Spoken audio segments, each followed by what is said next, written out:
Oke, insyaallah ayah bunda bang kakak semuanya, karena guru kita malam hari ini sudah hadir dalam Zoom kita ya. Insyaallah semuanya ambil posisi ternyamannya. Yang duduk silakan duduk, bagusnya duduk sebagai adab untuk ilmu duduk. Siapkan catatan, bisa pakai buku, pakai HP, pakai laptop, pakai tablet dan sebagainya silakan. Yang penting posisikan tempat senyaman-nyaman mungkin dengan tetap memperhatikan adab majelis berilmu ya. Insyaallah begitu.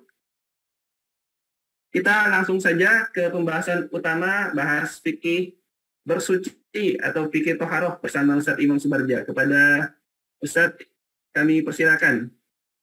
A'udzu billahi minasyaitonir rajim. Bismillahirrahmanirrahim. Alhamdulillahilladzi hadana li hadza wa ma kunna linahtadiya laula an hadana Allah. Asyhadu an la ilaha illallah wahdahu la syarika lahu wa asyhadu anna Muhammadan abduhu wa rasuluh. Allahumma shalli wa sallim wa barik wa an'im wa 'azzim ala sayyidina wa syafi'ina wa habibina wa maulana Muhammadin wa 'ala al-ali wal ashabi wal qaumi alillah. Abang, kakak, ayah, bunda, teman-teman kantin sidak yang dirahmati serta dicintai oleh Allah Subhanahu wa taala. Rabbi shrah li sadri wa yassir li amri wahlul 'uqdatam min lisani yafqahu qawli. Assalamualaikum warahmatullahi wabarakatuh. Waalaikumsalam warahmatullahi wabarakatuh. Jadi mengawali kajian kita kali ini, saya pribadi mau mengutip apa yang disampaikan oleh Allah Subhanahu wa taala, tepatnya di surat Az-Zariyat, di ayat ke-49-nya. Allah Subhanahu wa taala berfirman, "Wa min kulli syai'in khalaqna zawjaini la'allakum tadhakkarun." Wa min kulli syai'in, bahwasanya Allah Subhanahu wa taala dari setiap apa yang ada di muka bumi ini, khalaqna zaujaini. Allah Subhanahu wa taala ciptakan berpasang-pasangan.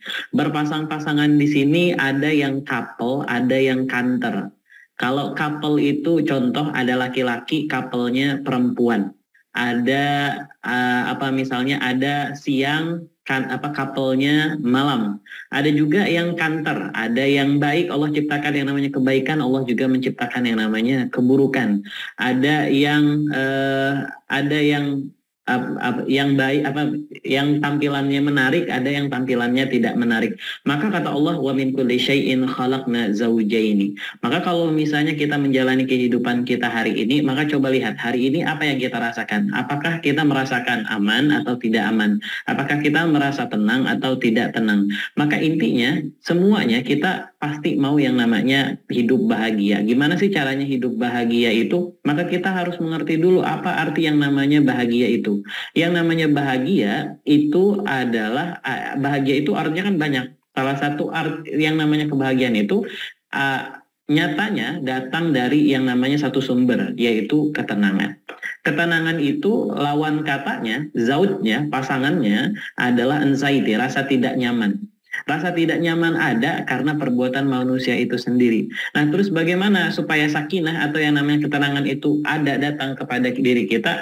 Maka jawabannya ada di surat Ar-Ra'd ayat ke-28. Allah di situ berfirman, alladzina amanu wa tatma'innu qulubuhum bidzikrillah. Alladzina amanu, dan ada orang-orang yang beriman, wa tatma'innu qulubuhum, dan hatinya ada namanya itminan, ada namanya ketenangan. Kalau misalnya kita mau hidup tenang, maka jadilah orang-orang yang beriman. Wa tatma'innu qulubuhum bidzikrillah, karena orang yang beriman itu hatinya tenang karena berzikir kepada Allah Subhanahu wa taala. Ala, kata Allah Subhanahu wa taala, ala, ketahuilah, bidzikrillah tatmainnul qulub, dengan zikir kepada Allah Subhanahu wa taala maka hati kita akan merasa yang namanya tenang. Nah, di situ ikhwah semuanya, kalau misalnya kita mau tenang maka perbanyak zikir kepada Allah Subhanahu wa taala. Bagaimana cara zikir yang paling tepat? Maka ada di surat Thaha ayat ke-14. Allah Subhanahu wa taala berfirman, innani anallahu la ilaha illa ana, bahwasanya Allah Subhanahu wa taala adalah zat yang maha patut disembah, la ilaha illa ana, tidak ada yang patut disembah kecuali Allah Subhanahu wa taala, fa'budni, maka beribadalah kepadaku. Di akhir ayatnya Allah berfirman, wa aqimis sholata li dzikri. Kalau mau berzikir kepada Allah Subhanahu wa taala supaya hatinya tenang, supaya hidupnya bahagia, maka aqimis sholata, dirikanlah yang namanya sholat. Dalam dunia kita, dalam kehidupan kita sehari-hari, supaya yang namanya kegiatan kita ini diterima dan diridhoi oleh Allah Subhanahu wa Ta'ala, maka harus sesuai dengan ketetapan yang ada, harus sesuai dengan disiplin yang ada. Maka sholat pun juga ada disiplinnya. Allah Subhanahu wa Ta'ala berfirman di dalam surat Al-Maidah, Allah menyampaikan, idza qumtum ila shalah, kalau misalnya kamu mau mendirikan salat, faghsilu wujuhakum wa aydiyakum ilal marafiq, maka basuhlah muka kalian dan juga kedua tangan kalian ilal marafiq, sampai siku, wamsahu bi ru'usikum, kemudian usaplah kepala kalian, wa arjulakum ilal ka'baini, kemudian basuhlah kaki kalian sampai mata kaki. Maka salah satu yang menyebabkan sholat kita sholat kita sah adalah berwudu yang tepat. Wudu itulah yang kemarin kita pelajari dengan kalimat dengan kata toharoh. Toharoh itu sebagai reminder abang kakak ayah bunda yang dirahmati ya, serta dicintai oleh Allah Subhanahu wa Ta'ala, yang namanya toharoh itu terbagi menjadi dua. Ada yang namanya toharoh hissiyah dan juga ada toharoh ma'nawiyah. Toharoh ma'nawiyah artinya adalah bersuci. Yang disucikan adalah hati dan juga jiwa. Agar kehidupan kita tenang, maka jangan lupa untuk beribadah. Agar ibadahnya berkah, maka jangan lupa toharoh. Yang dibersihkan bukan cuma badan, tapi yang dibersihkan juga hati dan juga jiwa. Yang kedua ada namanya toharoh hissiyah. Toharoh hissiyah ini yang biasa kita gunakan, yang biasa kita kerjakan sehari-hari, berwudu, mandi dan sebagainya. Ini adalah toharoh hissiyah, toharoh badan, toharoh jasad. Nah, di dalam pertemuan kali ini abang kakak ayah bunda, kita akan ngobrol banyak tentang toharoh hissiyah, tepatnya ada di dalam berwudu. Wudu sendiri itu kalau menurut bahasa diambil dari kalimat wadha'ah, yang artinya adalah bagus dan juga cemerlang. Makanya dulu saya pernah diajarkan, tapi ini sebuah hal yang nggak mesti harus diikuti ya. Jadi waktu membasuh muka itu ada doanya itu Allahumma bayyid wajhi yawma tabyadul wujuh wa taswaddul wujuh, karena memang yang namanya wudu itu menjadikan muka kita itu cerah cemerlang. Doanya Allahumma bayyid wajhi, ya Allah buatlah mukaku ini putih, karena nanti ketika kita di akhirat, menurut cerita ketika dibangkitkan ada orang yang mukanya cerah, glowing sekali. Karena apa? Kalau ditanya ketika itu Rasul bertanya kenapa mukanya bisa cerah sekali, maka jawabannya karena dia banyak sekali wudunya ketika di dunia. Makanya wudu itu dalam bahasa Arab diambil dari kalimat wadha'ah, yang artinya adalah bagus dan juga cemerlang. Nah, yang namanya wudu itu adalah istilah untuk suatu kegiatan yang menggunakan air untuk membasuh anggota badan tertentu disertai dengan niat. Kenapa sih kita harus berwudu? Karena tadi yang namanya fikih, yang namanya ibadah itu ada yang sah, ada yang tidak sah, ada yang batal, ada yang tidak batal, ada yang diterima. Maka Rasulullah Shallallahu Alaihi Wasallam dalam hadisnya menyebutkan, la yaqbalullahu sholata ahadikum idza ahdatha hatta yatawaddaa. Jadi kita semuanya, bang kakak ayah bunda, la yaqbalullah sholata ahadikum, bahwa Allah Subhanahu Wa Taala tidak menerima sholat siapapun di antara kalian idza ahdatha, apabila dia berhadas, hatta yatawaddaa, maka sampai dia berwudu. Maka sholat kita tidak akan pernah sah, sholat kita tidak akan pernah diterima oleh Allah Subhanahu wa Ta'ala, tidak akan bisa mendapatkan pahala kecuali kita semuanya menjalankan sesuai dengan syarat dan juga ketentuan yang berlaku. Syaratnya adalah kita dalam keadaan suci dari yang namanya hadas. Cara membersihkan diri kita dan juga jasad kita dari hadas adalah dengan, salah satunya adalah dengan berwudu.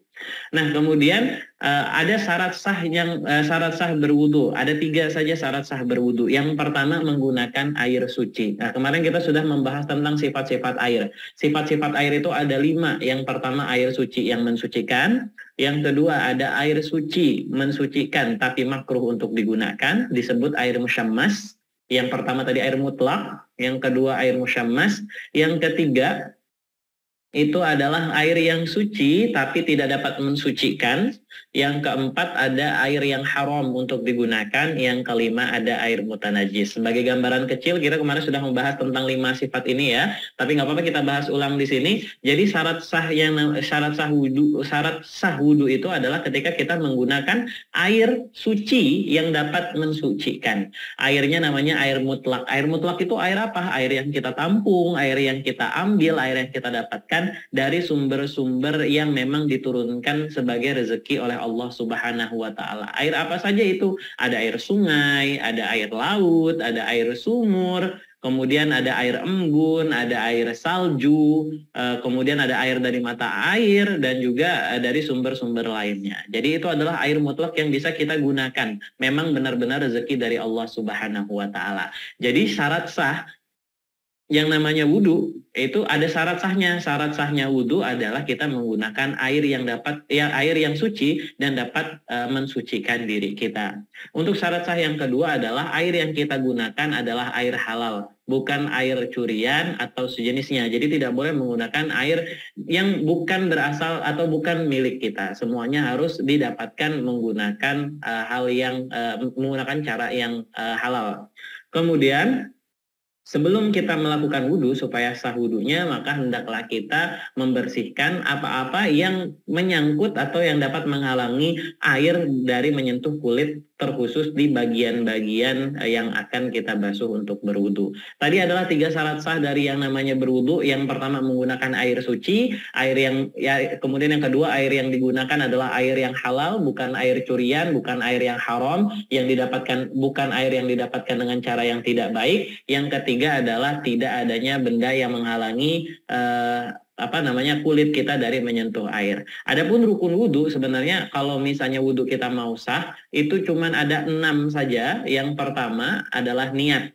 Yang paling penting adalah niat. Kemudian yang kedua adalah membasuh wajah. Jadi membasuh wajah. Kemudian yang ketiga adalah membasuh tangan dari ujung jari sampai siku.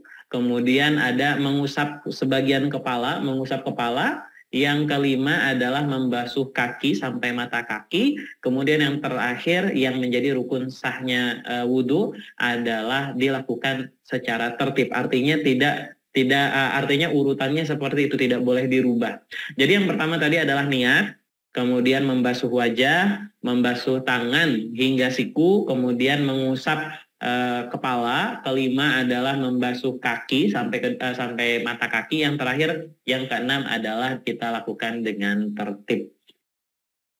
Jadi itu adalah 6 halnya. Kalau yang lain itu hitungannya adalah sunnah. Kalau misalnya kita kerjakan, kita dapat pahala. Kalau tidak kita kerjakan, itu hitungannya adalah jadinya kitanya yang rugi, kan gitu. Kalau misalnya kalau gambarannya pahala itu adalah uang, misalnya kalau misalnya kita bisa dapat 100.000, kenapa nggak kita ambil?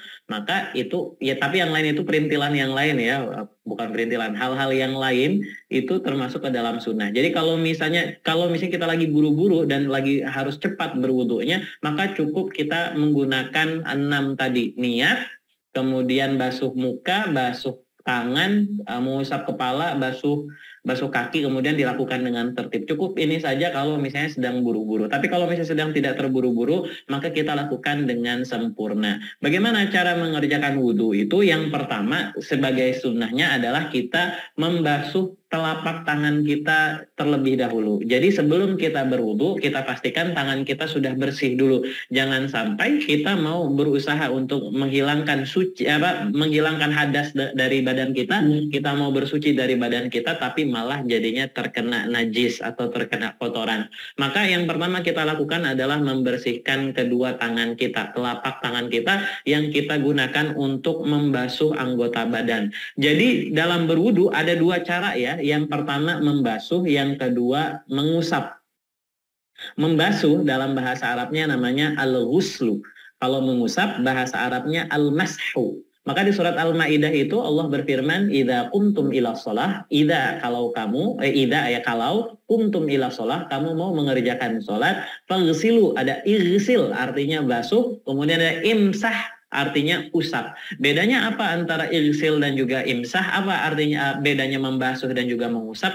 Kalau membasuh maka itu air kita airnya kita alirkan ke tangan kita, kemudian kita gosok. Jadi ada gosokannya ya di situ, sehingga airnya merata ke semua bagian. Contoh kalau misalnya di tangan, jadi airnya kita basahkan, kita bawa airnya menggunakan tangan atau menggunakan ember, kemudian dibasuh. Dibasuh itu ada tadliknya ya, tadlik itu ada pijit-pijitnya atau ada terkena kulit kulit tangan, kulit telapak tangan kita dengan anggota yang dibasuh. Sedangkan kalau al-mashu itu yang penting basah. Jadi nggak perlu airnya terkena semua, yang penting bagiannya basah. Maka kalau misalnya disebut di situ wamsahu biru'usikum, maka kepala itu nggak semuanya harus kayak kita keramas, enggak. Tapi cukup dibasuh, yang penting terkena air saja. Gitu. Oh ya, mohon maaf. Saya terlalu cepat terus kayaknya ya, dari kemarin kecepatan terus.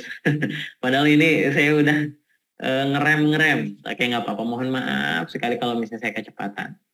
Oke, tadi ya, jadi tata cara berwudu itu bagaimana? Kita caranya adalah dengan membersihkan kedua telapak tangan kita. Jadi harus bersih terlebih dahulu kedua telapak tangan kita, supaya nanti waktu kita bersuci itu tidak ada najis yang menempel di tangan kita. Jangan sampai tangan kita ada kotoran. Kemudian setelah selesai, setelah kita membersihkan kedua telapak tangan kita, maka ketika itu selanjutnya adalah istinsak dan juga madmadah. Apa itu istinsak dan juga madmadah? Istinsak dan juga madmadah itu adalah membersihkan hidung dan juga berkumur, atau berkumur dan juga membersihkan hidung. Biasanya kita membersihkan mulut dulu, berkumur, kemudian kita bersihkan hidung kita. Tapi ternyata kalau misalnya menurut beberapa literasi yang saya dapatkan, hal tersebut kurang tepat. Kalau kita berkumur terlebih dahulu, kemudian kita lanjutkan dengan membersihkan hidung. Yang tepat bagaimana dong? Yang tepat adalah dengan satu genggaman air ini kita gunakan untuk berwudu dan juga dengan istinsak. Jadi caranya, mohon maaf, ngapunten, kita buka keran, biasanya kita pakai keran ya, atau kita tampung airnya lah menggunakan kedua tangan kita. Airnya digunakan kita seruput ya untuk berkumur. Sisanya airnya jangan semuanya diseruput, tapi ada yang sisa airnya itu dihirup untuk membersihkan hidung kita, untuk istinsak. Jadi yang mohon maaf, yang kurang tepat itu kalau misalnya kita berkumur, airnya habis, kemudian ngambil air lagi. Nah, ini kurang tepat sebenarnya. Tapi kalau dikerjakan nggak dosa ya. Jadi nggak dosa. Oh, saya biasanya Ustadz kayak gitu melakukannya, enggak dosa. Cuman kurang tepat karena yang diajarkan oleh Nabi Muhammad SAW itu adalah air yang digunakan diambil, ditampung di tangan gini ya. Kemudian digunakan berwudu itu dari satu air yang sama. Jadi kita ambil seruput untuk berkumur, setengahnya kita hirup, kemudian digunakan untuk istinsak. Nah, untuk istinsak sendiri yang dibersihkan itu bagaimana caranya? Ya membersihkan hidungnya. Membersihkan hidungnya kalau misalnya kita tidak mampu untuk dihirup karena memang sakit atau bagaimana atau tidak terbiasa, maka itu paling enggak tangannya yang basah tadi dimasukkan ke dalam hidungnya. Ya, untuk membersihkan lubang hidung ini supaya tidak ada kotoran yang nyangkut di hidungnya, seperti itu. Sampai mana? Jangan sampai masuk ke dalam ya. Jadi cukup segini aja. Kalau dihirup, kalau misalnya ikhwan semuanya, bang, kakak, ayah, bunda terbiasa untuk menghirupnya bagaimana? Ya dicoba dihirup ya, sampai batas yang tidak membuat sakit. Kalau bisa sampai sinus. Sinus itu adalah lubang yang menghubungkan telinga, mulut, dan juga hidung. Kalau misalnya dulu anekdot dari Ustadz kami dulu di pondok, kalau orang yang wudhunya benar, itu nggak bakalan pernah kena sakit pilek. Kenapa? Karena dia kalau berwudhu itu selalu dibersihkan lubang sinusnya. Jadi nggak kena penyakit sinus dianya, tidak ada infeksi sinus, kemudian juga jarang terkena pilek. Tapi itu ya kita nggak bisa memungkiri, kita kadang-kadang wudhunya cepet-cepet ya. Jadi kadang-kadang tidak terkena semuanya. Seperti itu. Jadi yang pertama tadi ketika berwudu adalah kita membersihkan kedua telapak tangan kita, kemudian berkumur dan juga istinsak. Kita berkumur 3 kali sampai kemudian dan kemudian kita juga membersihkan hidung kita, membersihkan saluran pernafasan kita. Nah, sunahnya ketika berkumur itu setelah kita buang, enggak selesai di sana juga, tapi kita juga disunahkan, ini sunnah ya, kita disunahkan untuk membersihkan sisa-sisa makanan yang nyangkut di mulut. Karena apa? Gini, makan itu tidak membatalkan wudhu. Masalahnya adalah ketika sholat, kalau misalnya ada makanan nyangkut dan tertelan, maka sholat kita jadinya batal. Nah, supaya tidak batal, maka sebelum berwudhu itu, sebelum kita melaksanakan rukun wudhu, maka disunahkan untuk berkumur. Tapi nggak cukup berkumur saja, tapi juga harus dibersihkan sela-selanya. Bagaimana caranya? Sikat gigi, pakai siwak, pakai kayu siwak itu ya, dibersihkan. Maka itu jadi sunnahnya Nabi Muhammad Shallallahu Alaihi Wasallam. Bahkan Rasulullah Shallallahu Alaihi Wasallam di situ pernah menyebutkan dalam hadisnya, laula ayyashukka ala ummati, kalau misalnya tidak menyusahkan bagi hambaku, maka la amartuhum bisiwak. Maka Rasul itu mau mewajibkan yang namanya siwak. Nah, jadi siwak itu adalah hal sunnah muakkadah ya, kalau misalnya dalam bahasanya bukan untuk berwudu sebenarnya. Cuman dalam berwudu memang kita disunahkan untuk membersihkan perintilan-perintilan sisa-sisa makanan yang ada di sela-sela gigi kita. Jadi, nah setelah kita berkumur-kumur, kemudian istinsak, baru kemudian kita niat. Nah, niatnya kapan? Ada yang menyebutkan, beberapa literatur menyebutkan niatnya itu kita baca, kita lafalkan ketika tangan kita membasuh muka. Jadi waktu membasuh muka sambil baca niat. Ada juga yang menyebutkan sebelum kita membasuh muka, maka kita sudah baca niat. Ada juga yang bilang ketika lagi membersihkan kedua telapak tangan kita yang sebelumnya, itu sudah niat terlebih dahulu. Ala kulli hal, yang penting niat itu wajib untuk dilakukan. Niat itu apa sih? Niat itu adalah kemauan dari hati. Makanya mahalluhul qalb. Jadi niat itu asalnya dari hati. Nah, kalau misalnya diniatkan itu boleh apa enggak? Boleh banget. Cuman kalau misalnya menurut mazhab Hanafi, melafalkan niat dalam sholat maupun berwudu itu adalah perihal yang bid'ah. Ini mazhab Hanafi ya. Tapi kalau mazhab Syafi'i, supaya menghilangkan keraguan, kalau misalnya kita ragu-ragu, takut nanti salah apa yang diniatkan dan yang dikerjakan, maka harus ditalqis. Syaratnya kalau di mazhab Syafi'i itu supaya menghilangkan keraguan karena ada ragu-ragu. Tapi kalau misalnya tidak ragu, maka cukup di hati saja. Niatnya bagaimana? Niatnya itu ya sebagaimana yang biasa kita kerjakan, nawaitul wudu'a li raf'il hadatsil asghari lillahi ta'ala. Nawaitul wudu', saya berniat untuk berwudu li raf'il hadatsil asghari, untuk mengangkat hadas kecil lillahi ta'ala. Untuk dan juga karena Allah Subhanahu wa Ta'ala. Tapi tadi ya, yang namanya niat itu asalnya di hati. Yang penting hatinya memang benar-benar aku pengen berwudu ya Allah untuk dirimu, karena dirimu. Nah, maka itu yang penting, itu yang ada dalam hatinya. Masalah di lisan itu cuman supaya memperkuat apa yang di dalam hati saja. Nah, gitu. Jadi niat itu yang wajib yang di hati, bukan yang di lisan. Jadi makanya ada yang menyebutkan kalau misalnya niatnya itu waktu membasuh muka. Jadi waktu waktu basuhan pertama kali di muka, itulah waktu kita berniat. Tapi kan kalau lagi basuh muka gini mulutnya nggak bisa kejap-kejip gitu. Gimana dong? Di hati aja cukup. Jadi nggak apa-apa. Nah, ikhwah semuanya, tadi kita sudah membersihkan kedua telapak tangan, kemudian yang kedua kita berkumur dan juga membersihkan saluran pernapasan, yang ketiga kita lakukan niat, kemudian selanjutnya adalah membasuh seluruh wajah. Nah, membasuh seluruh wajah, jadi yang dibasuh adalah seluruh wajah. Kalau misalnya ada bagian yang tidak terkena atau yang tidak tersapu bagiannya, maka tentunya menjadikan wudhu kita jadi kurang tepat. Nah, yang bagian wajah itu menurut ulama yang mana? Kalau kita lihat dari atas sampai bawah ya, maka batasannya adalah ujung rambut. Ujung rambut ini, ya, jadi ujung rambut ini adalah batas atas dari yang namanya wajah menurut para ulama. Kalau misalnya yang bawah adalah dagu. Nah, dagu yang di sebelah sini ya. Jadi dagunya. Jadi yang kita basuh itu adalah dari ujung rambut sampai ke bawahnya adalah di dagu. Sedangkan kalau yang kanan sama kirinya itu adalah bagian di telinga. Mohon maaf. Di telinga kita kan ada yang namanya daging keluar ini ya. Maka yang kanan sampai yang kiri itu adalah bagian yang harus dibasuh. Jadi basuhannya juga harus merata. Kita ambil airnya ya di tangan secukupnya. Kalau kami pribadi caranya dari bawah ke atas, kemudian menyamping, kemudian ke tengah ya. Gimana tuh? Dari bawah dulu supaya air yang digunakan itu nggak mustakmal, artinya yang sudah kepake nggak terkena lagi. Ya, jadi air digunakan, kemudian ke bawah, ke atas, kemudian ke samping, kemudian ke arah tengah. Tapi pakai cara yang lain boleh nggak? Dari atas ke samping, kemudian ke tengah, boleh. Yang penting yang diisyaratkan para ulama menggambarkan bagaimana Nabi Muhammad SAW berwudu adalah seluruh bagian muka yang tadi disebutkan dari ujung rambut sampai dagu, kemudian dari telinga kanan sampai telinga kiri, ini semuanya terkena basuhan air. Nah, yang namanya basuh tadi maka harus ada ke telapak tangan kita ya, gosok-gosok, digosoknya harus ada. Jadi bukan yang penting kena air, tapi ada gosokannya. Jadi yang namanya berwudu tuh harus digosok kepalanya, mukanya. Ini bagian muka tadi ya. Kemudian setelah kita membersihkan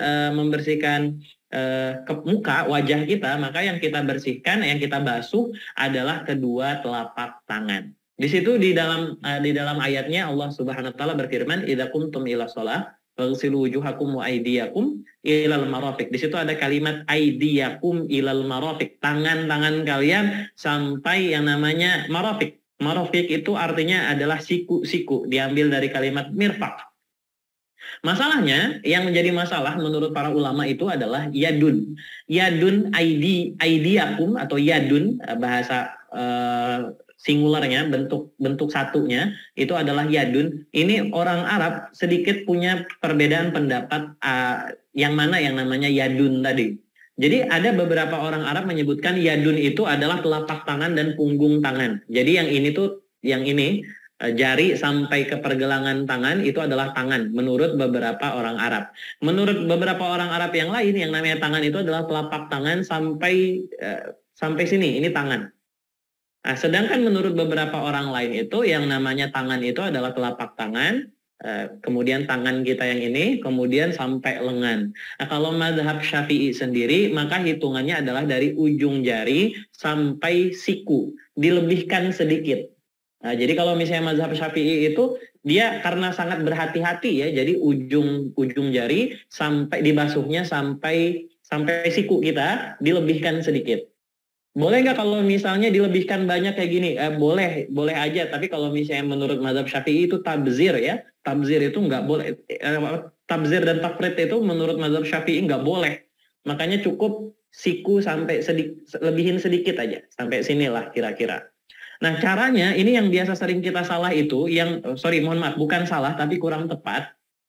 Itu adalah ketika kita berwudu, wudunya itu dari siku. Kita biasa kan buka keran, kemudian kita basuhnya seperti ini. Ini kurang tepat, karena narasinya Allah menyebutkan, idza kuntum ila shalah, kalau kamu mau salat, fagsilu wujuhakum, maka basuhlah muka kalian, wa aydiyakum, tangan kalian, ilal marafiq. Ila artinya ke. Berarti dari tangan ke siku. Jadi membasuhnya bukan seperti ini, tapi seperti ini. Jadi ini keran ya. Kalau sekarang kan pakai keran ya. Kalau keran, jadi yang dibersihkan itu jarinya dulu, sela-sela jari, kemudian dilanjutkan sampai siku dan selanjutnya. Kalau kita lagi nggak ada keran, tidak menggunakan keran, atau kita tampung di tangan, maka gimana caranya? Kita alirkan. Ini kan ada air di sini ya, misalnya, kita jatuhkan. Nah, kemudian seperti itu. Nah, ternyata kalau misalnya di zaman-zaman sekarang modern ini, ternyata kalau kayak gitu ya, kalau misalnya kita berwudunya seperti ini, maka kuman-kuman, bakteri-bakteri yang ada di tangan itu akan berkumpul di sebelah sini. Ya, nanti dia hilang sendiri. Tapi kalau misalnya kita basuhnya terbalik dari siku ke tangan, maka kuman dan juga bakteri serta virus itu akan menumpuk di telapak tangan. Nah, makanya kalau misalnya dokter-dokter kalau misalnya mau operasi itu biasanya mereka cuci tangan dulu. Setelah cuci tangan, tangannya diangkat seperti ini. Kenapa seperti itu? Karena kuman-kuman sama bakterinya supaya jatuh ke bawah, bukan di telapak tangan. Sama, karena telapak tangan ini kan organ yang paling penting ya, karena kita makan, kita beraktivitas semuanya kan menggunakan telapak tangan. Maka kalau misalnya telapak tangan kita penuh kuman, penuh bakteri, penuh virus-virus, ya kan kita bisa jadi sakit. Makanya Rasulullah SAW gambarannya menggambarkan ayat surat Al-Maidah tadi adalah dengan cara membersihkannya dari atas, dari ujung jari ke bawah, bukan sebaliknya.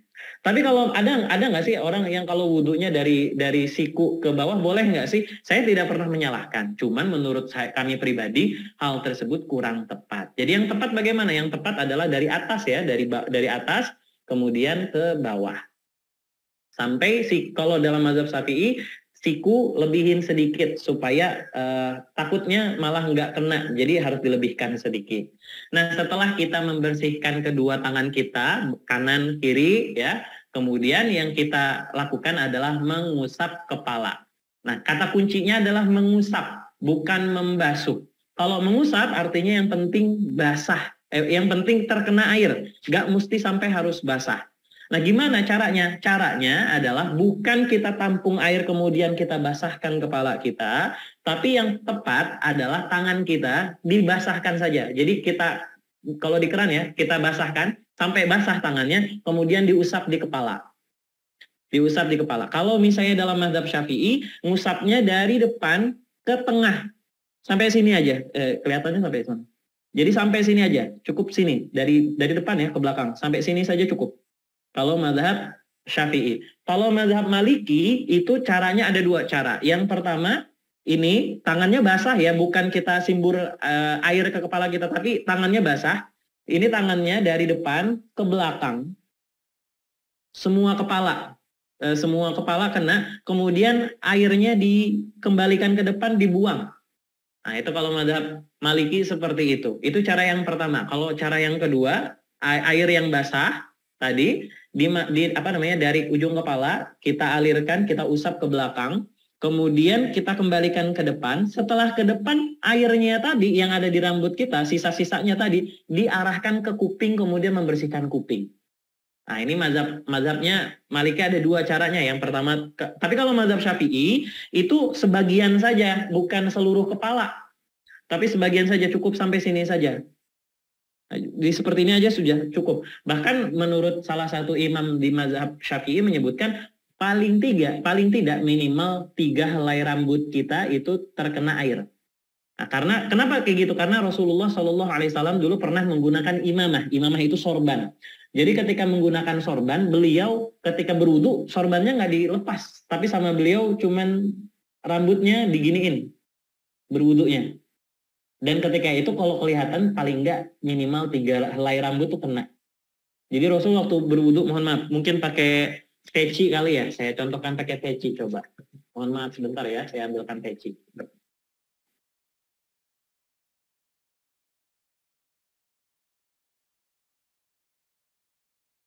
Iya, ada peci di sini. Jadi kalau misalnya kakak-kakak atau bunda-bunda atau abang-abang pakai peci, kemudian rada sedikit males, mohon maaf bukan males ya, kemudian lagi buru-buru dan tidak bisa peci atau kerudungnya dilepas, maka cukup bagian rambut atau bagian kepalanya seperti ini kan saja. Jadi yang penting kan tangannya basah, jadi cukup sininya saja. Atau dikeluarkan dikit ya rambutnya, cukup seperti ini saja. Kalau pakai kerudung, kan biasa kayak gini ya, ada sedikit aja, yang penting kena kepalanya. Nah, itu kalau misalnya dalam mazhab Syafi'i ada yang seperti itu, jadi boleh. Yang penting adalah ada bagian yang terusap. Nah, kalau ini kan kepala ini kita terbagi jadi 2 ya. Yang depan sini, apa sih jenongnya ini namanya? Dahi ke sini. Kemudian ada yang di sebelah sini, ubun-ubun, sama yang di bagian belakang sini. Jadi ada 3 bagian kepala menurut orang Arab. Depan, ubun-ubun, sama bagian belakang. Gitu. Jadi yang dibasuh yang mana? Kalau mazhab Syafi'i cukup yang depan saja. Tapi boleh nggak kita basuhnya sampai belakang? Boleh. Sampai ubun-ubunnya dibasuh boleh. Belakangnya dibasuh, diusap boleh. Semuanya boleh. Nggak ada. Cuman batas minimumnya menurut mazhab Syafi'i itu yang penting depannya terkena usapan air. Batas minimumnya. Kalau menurut mazhab Syafi'i. Tadi kita sudah basuh tangan, kemudian mengusap kepala. Maka selanjutnya yang kita lakukan adalah mengusap telinga. Nah, telinga ini bukan dibasuh, tapi diusap. Bagaimana caranya? Mohon maaf, ini saya rada masuk angin. Bagaimana caranya? Maka caranya dulu pakai 2 jari. Yang penting jarinya basah ya. Jarinya basah ini. Nggak mesti harus airnya dimasukkan ke telinga. Tapi jarinya basah. Yang jari tengah taruh di dalam telinganya. seperti ini, kemudian jari jempolnya itu ada di belakangnya. Jadi dipegang di belakangnya sini ya. Kemudian yang jempol naik ke atas diusap, yang ini apa jari telunjuknya diginikan ya, membersihkan yang di sebelah sini, sedangkan yang di jempolnya membersihkan yang di belakang. Jadi dibersihkan seperti ini hingga terusap semua bagian semua bagian telinga. Nah, fun fact-nya ya, abang kakak ayah bunda mohon maaf, ini ada sejarah kelamnya umat muslim. Jadi umat muslim itu di abad ke-13-an waktu itu pernah menguasai daratan Spanyol. Ketika di abad ke-13, ketika itu ada perintah turun ya dari Vatikan, ketika itu memerintahkan Isabella kalau tidak salah namanya waktu itu, untuk menggempur yang namanya masyarakat muslim yang ada di Spanyol untuk mengambil kedudukan yang ada di situ, dibantu sama kerajaan Portugis ketika itu, kalau tidak salah pemimpinnya namanya Carmelengo apa siapa saya lupa. Nah ketika itu dibantailah masyarakat muslim yang ada di Spanyol itu, dan juga ketika itu sampai tidak ada lagi tersisa penduduk muslim yang ada di Spanyol. Nah di situ maka dikumpulkanlah masyarakat-masyarakat di sana, ditanya semuanya harus masuk ke agama Katolik ketika itu. Kalau tidak masuk agama Katolik maka akan dibunuh. Maka untuk membedakan mana yang muslim mana yang tidak muslim ketika itu adalah dilihat telinganya. Jadi dilihat di dalam telinganya, karena mohon maaf umat muslim ini karena sering berwudu telinganya bersih. Ya, jadi telinganya bersih. Kalau misalnya orang ketika zaman itu kan belum banyak yang mandi ya, jadi orang yang bukan muslim itu biasanya telinganya kotor. Nah, jadi kotor. Makanya ketika itu orang muslim yang telinganya bersih diminta sama kerajaan Spanyol ketika itu, kalau mau mau hidup maka dia harus convert ya, harus keluar dari agama Islam kemudian jadi pemeluk agama Katolik, mohon maaf. Nah, kalau misalnya mau, maka dia akan hidup. Kalau misalnya tidak mau, dia akan dibunuh di tempat. Kalau dia mau, maka cirinya nanti kupingnya itu dipotong. Kupingnya dipotong sampai jadi kelihatan tajam. Jadi kayak tajam dipotong gitu ya, jadi kayak tajam. Makanya biasa kita kalau misalnya perayaan-perayaan Natal atau perayaan apa itu kan biasa sering kelihatan kayak ada kurcaci ya. Kurcaci itu buat kalau zaman saya dulu untuk mengkerdilkan orang muslim, karena jadinya kelihatannya, karena dulu tuh orang muslim yang convert ke Katolik karena kupingnya bersih itu ya, kupingnya ini tajam-tajam karena dipotong dulu supaya membedakan mana yang orang Katolik asli, mana orang yang muslim jadi orang Katolik kayak gitu. Tapi ini fun fact aja sih ya, cerita-cerita aja. Jadi setelah kita mengusap kepala, kita usap telinga, kemudian kita setelahnya adalah membasuh kaki hingga mata kaki. Sama tadi seperti tangan, dari ujung jari dulu baru sampai ke mata kaki. Dan yang paling penting dalam pelaksanaan wudhu tadi adalah dilakukan dengan tertib berurutan. Tidak boleh beda urutannya. Jadi urutannya harus sama. Pertama kita membasuh telapak tangan, kemudian berkumur serta membersihkan saluran pernafasan, kemudian jangan lupa untuk niat, kemudian membasuh wajah, kemudian juga membasuh kedua tangan sampai siku, mengusap kepala, mengusap telinga, kemudian membasuh kedua kaki hingga mata kaki. Yang terakhir adalah dilakukan dengan tertib. Nah, ini ada beberapa hal yang menyebabkan wudhu kita, ada beberapa kesalahan yang sering terjadi di dalam melaksanakan wudhu. Nah, yang paling sering salah itu adalah tidak mengucapkan basmalah. Kalau niat harus di dalam hati, hatinya harus berbicara. Tapi kalau basmalah itu harus ada, diucapkan. Nah, jadi niatnya memang harus ada. Jadi sebelum kita membersihkan kedua telapak tangan kita, jangan lupa untuk mengucapkan Bismillahirrahmanirrahim.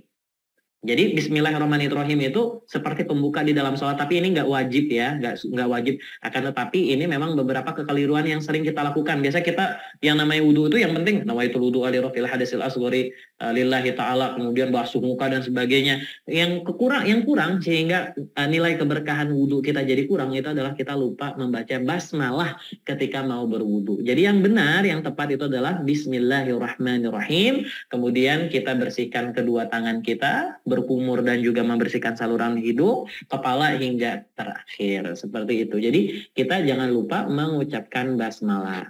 Ya, kemudian juga Yang paling sering salah itu adalah itu tadi yang sering yang kurang tepat ya adalah memisahkan antara air untuk berkumur dan juga air untuk membersihkan saluran hidung. Padahal di sunnahnya Nabi Muhammad SAW itu dari satu sumber yang sama. Jadi satu telapak tangan ini dibagi dua, satu untuk berkumur, satu untuk membersihkan saluran hidung. Nah, yang sering salah juga kesalahan-kesalahan kita itu adalah ketika kita membasuh tangan ya, sering salah ya. Yang salahnya apa? Salahnya adalah tidak sampai siku. Kadang cuman sampai sini saja sikunya, ada yang tidak terkena sebagian. Makanya di mazhab Syafi'i itu harus dinaikkan sedikit membersihkannya supaya apa? Supaya sikunya masuk kena semua bagian yang dibasuh. Kemudian adalah yang sering salah itu adalah memasukkan anggota badan yang lain dalam bagian berwudu. Contoh kita lagi berwudu ya, terus yang paling sering terjadi itu adalah kita mengusap tenguk leher. Ini kan bukan bagian dari berwudu. Nah, syarat sahnya wudu tadi apa? Kan ada 6 syarat sahnya, rukunnya wudu itu kan ada 6. Yang pertama adalah niat, membasuh wajah, membasuh kedua tangan sampai siku, mengusap kepala, membasuh kaki sampai mata kaki. Yang terakhir adalah dilakukan dengan tertib. Masalahnya kita itu sering banget, yang sering terjadi kesalahan itu adalah ketika kita memasukkan anggota badan yang lain dari 5 ini ke dalam anggota berwudu atau dari sunah-sunahnya berwudu yang lain. Contohnya adalah mengusap tenguk ini. Mengusap tenguk itu belakang leher. Jadi waktu habis muka, tangan, kemudian kepala, biasanya tuh dibersihkan sininya dulu, baru ke kaki. Bukan salah wudunya, tapi kurang sedikit keberkahannya. Karena kan tadi ada yang namanya ada yang namanya tertib, dilakukan tertib. Tapi ada juga yang namanya mualat di dalam berwudu itu. Jadi ada tertib, ada tertib, ada yang namanya mualat. Tertib itu dilakukan dengan tertib dari urutannya, dari niat sampai terakhir kita membasuh kaki. Mualat dilakukan terus-menerus, artinya tatabu, berkelanjutan dari muka ke tangan, dari tangan ke kepala, dari kepala ke telinga, dari telinga ke kaki. Itu harus mualat, harus tersusun, harus dilakukan berkesinambungan, lanjut. Masalahnya yang sering kita lakukan itu habis mengusap kepala itu membersihkan tenguk atau bagian-bagian lain yang bukan bagian-bagian berwudu. Nah, ini yang biasa sering mengurangi keberkahan pahala kita. Kemudian wudunya batal? Enggak batal wudunya. Akan tetapi hal tersebut mengurangi keberkahan dari berwudu. Nah, untuk hal berikutnya yang sering banget salah dalam berwudu itu adalah kita membasuh atau mengusapnya lebih dari 3 kali.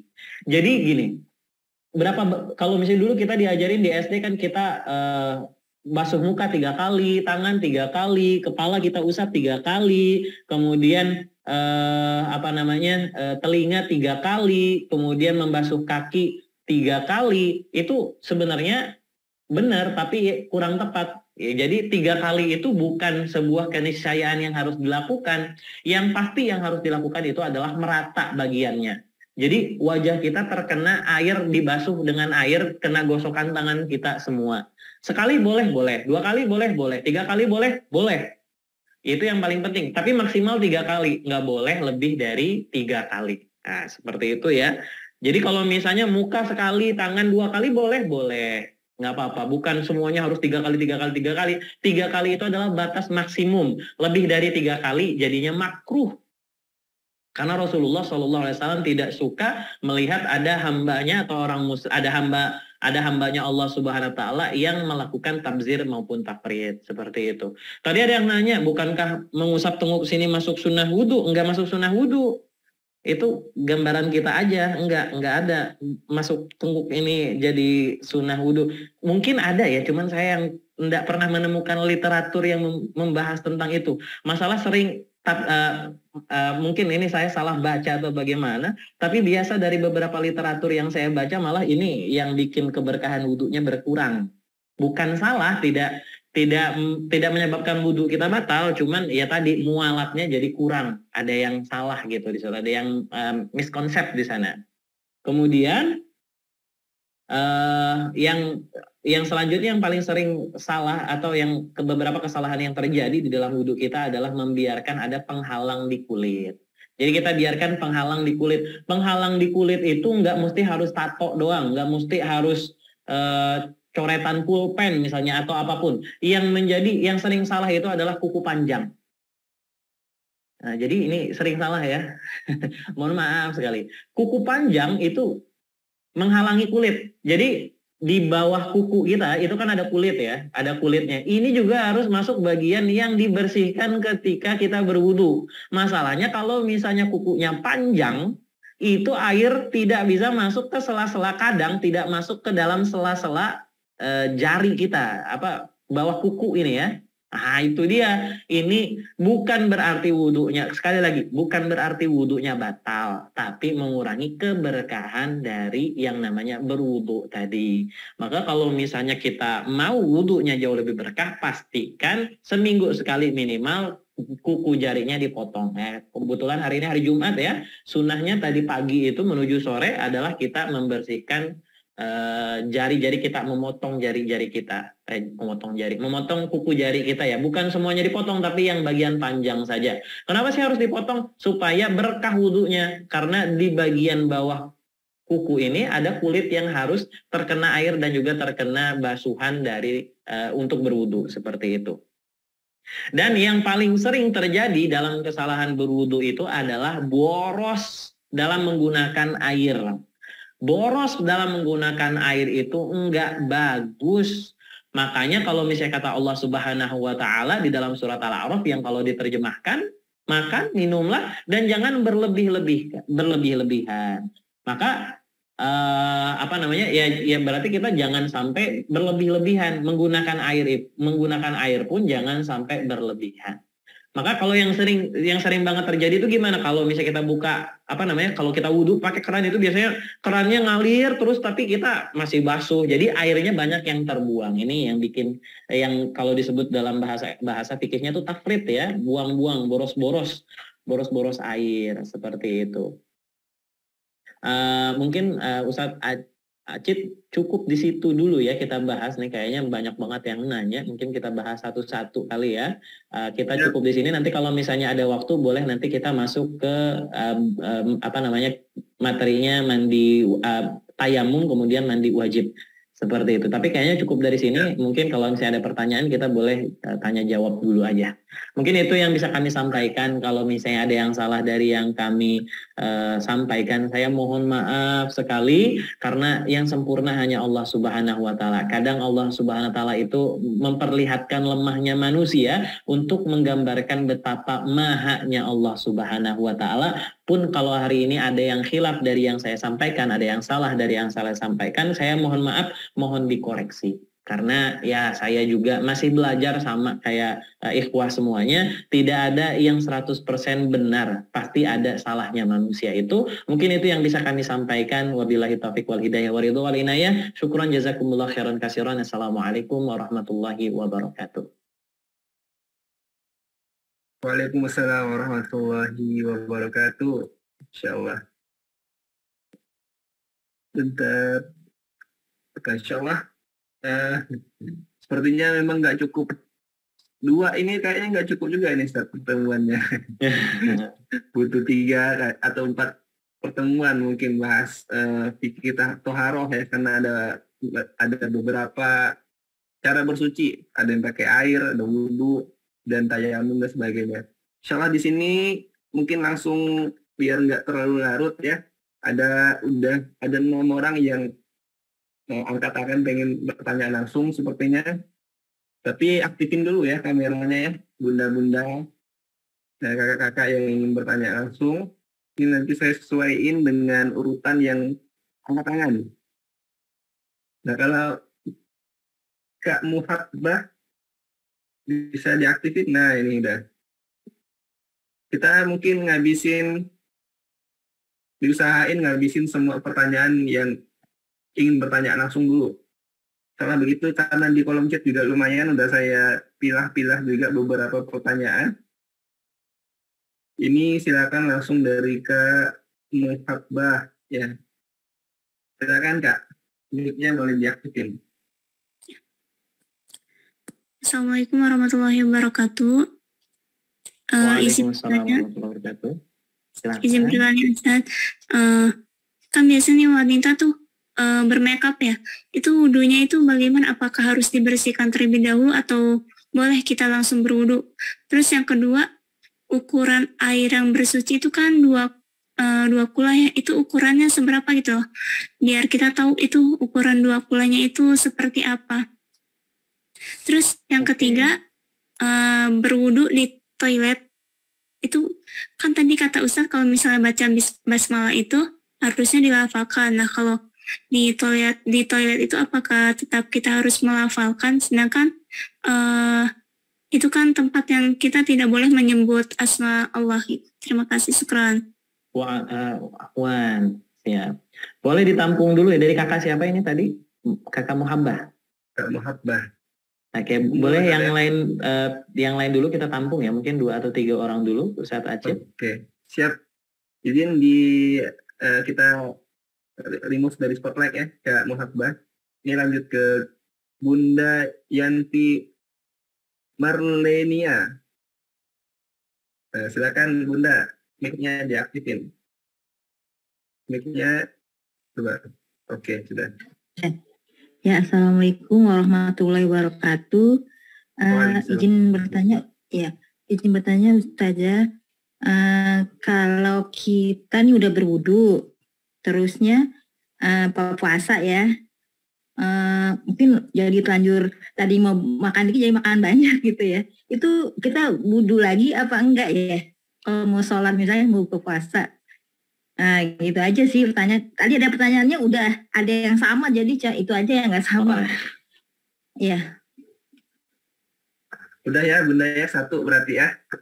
Iya, Ya. Makasih Ustadz. Makasih Kak. Mungkin ya 1 lagi mungkin ya Ustaz ya. Boleh, silakan. Izin remote dulu. Bentar. Selanjutnya dari Kak Dela Amanda, silakan Kak. Bismillahirrahmanirrahim. Assalamualaikum warahmatullahi wabarakatuh, Ustaz. Izin bertanya, sama mungkin pertanyaannya sama seperti Bunda Yanti tadi, tapi pertanyaannya, misalnya kita sudah ambil wudhu, setelah itu kita makan makanan yang dibakar, misalnya ayam bakar atau sejenis hewan yang dibakar gitu, Ustaz. Apakah membatalkan wudhu? Soalnya pernah mendengar dari teman, katanya kalau kita setelah wudhu makan yang dibakar itu maka wudhunya batal. Itu bagaimana, Ustaz? Syukran. Assalamualaikum warahmatullahi wabarakatuh. Waalaikumsalam warahmatullahi wabarakatuh. Oke, saya coba jawab tadi ya. Ini bunda-bunda, kakak-kakak, pertanyaannya sama semua. Pertanyaannya adalah kalau misalnya pakai make up, apakah membatalkan wudhu? Jadi, nah ini rada susah juga saya menjawabnya karena saya tidak menggunakan make up, biasanya tidak pakai eyeliner, tidak pakai maskara ya. Jadi kalau misalnya praktisi sama akademisi itu beda. Orang yang praktek sama orang yang biasa praktek melakukan tiap hari sama orang yang cuma bisa berasumsi dengan teori itu memang kadang berbeda. Tapi gambarannya kayak gini. Salah satu yang membatalkan wudhu itu adalah tidak terkenanya bagian-bagian atau anggota-anggota wudhu kita tidak terkena air atau tidak terkena basuhan. Itu yang pasti ya. Jadi itu yang dapat membatalkan wudhu kita atau menyebabkan wudhu kita tidak diterima oleh Allah Subhanahu wa Ta'ala. Ada gambarannya kayak gini. Ketika itu ada anak seorang pemuda Badui datang sholat asar di hadapan Nabi Muhammad SAW. Setelah selesai sholat asarnya, ketika itu si pemuda tadi didatangi oleh Rasulullah dengan muka yang sedikit emosi, mukanya sedikit kelihatan marah. Kemudian Rasul bilang, "Sholli fa innaka lam tusolli." Sholatlah kamu belum sholat. Kemudian pemuda tadi mencoba untuk sholat kembali, sekhusyuk yang dia mampu, 4 rakaat sholat asar. Setelah selesai didatangi lagi sama Rasulullah dengan intonasi yang sama, mimik muka yang sama, kelihatan marah. Rasul bilang, "Sholli fa innaka lam tusolli." Sholatlah kamu, sesungguhnya kamu belum sholat. Bingung lah si pemuda tadi, kemudian mencoba sholat lagi ketiga kalinya dengan sekhusyuk mungkin, sampai setelah salam assalamualaikum didatangi sama Rasul. Terus dia nanya, "Salah saya apa ya Rasul? Saya kan udah sholat nih." Coba khusyuk wudhunya. Kata Rasul apa? Sholli kama ra'aitumuni usolli. Rasul bilang asbiril wudu. perbaiki wudumu, wa shollu kama ra'aitumuni usolli, dan sholatlah kalian sebagaimana aku sholat. Ada dua hal yang menyebabkan sholat si pemuda tadi Rasul anggap seakan-akan dia tidak sholat. Yang pertama karena wudunya ada yang salah, yang kedua karena gerakan sholatnya tidak cara mengerjakan sholatnya tidak sebagaimana yang diajarkan oleh Nabi Muhammad SAW. Seperti itu. Maka kalau misalnya dalam sholat itu mau diterima, pastikan yang namanya air tadi terkena kulit kita. Nah, boleh nggak sih seorang perempuan menggunakan make up, tanpa make upnya harus dihapus terlebih dahulu, kemudian dia berwudu? Apakah wudunya sah? Maka ada dua kemungkinan. Yang pertama, kalau misalnya make upnya tebal dan itu menghalangi air mengalir di mukanya, di wajahnya, maka sudah bisa dipastikan hal tersebut menjadikan wudunya batal. Akan tetapi ya karena zaman sekarang kan make up banyak merek, banyak variasinya ya. Ada make up yang dia tipis-tipis gitu dan itu tidak menghalangi muka kita dari yang namanya air. Maka hal tersebut walaupun dia masih menggunakan make up, hal tersebut tidak menjadikan wudunya tidak sah dan wudunya masih sah. Jadi boleh nggak sih kita masih pakai make up, masih pakai lipstick, pakai eyeliner gitu kan, kayak mau kondangan, terus kita pakai berwudu? Boleh, cuman pastikan seluruh bagian yang harus dibasuh, yang diusap terkena air. Jangan sampai ada bagian yang tidak terkena air. Mungkin seperti itu ya. Saya tidak tahu itu jawaban yang memuaskan hati, tapi yang harus dipuaskan itu bukan hati kakak-kakak, bunda-bunda. Yang harus dipuaskan itu hatinya Allah Subhanahu wa Ta'ala. Jadi yang kita carinya kan dari Allah. Saya sampaikan sebagaimana yang saya tahu saja. Kalau saya salah ya mohon maaf. Ya. Tapi setahu saya seperti itu. Karena yang wajib harus ada dalam sholat itu adalah air yang terusap atau air yang terbasuh di anggota wudu. Kalau misalnya ada air yang tidak terkena, itu bisa mengurangi keabsahan wudunya tadi. Hal tersebut bisa membatalkan sholat kita juga. Maka pastikan kalau misalnya kakak-kakak, bunda-bunda semuanya menggunakan make up, pakai make up yang dia tidak menutup kulit. Saya juga kurang mengerti gimana ya. Tapi insya Allah seperti itu. Kemudian tadi gambarannya ya, air 2 kulah.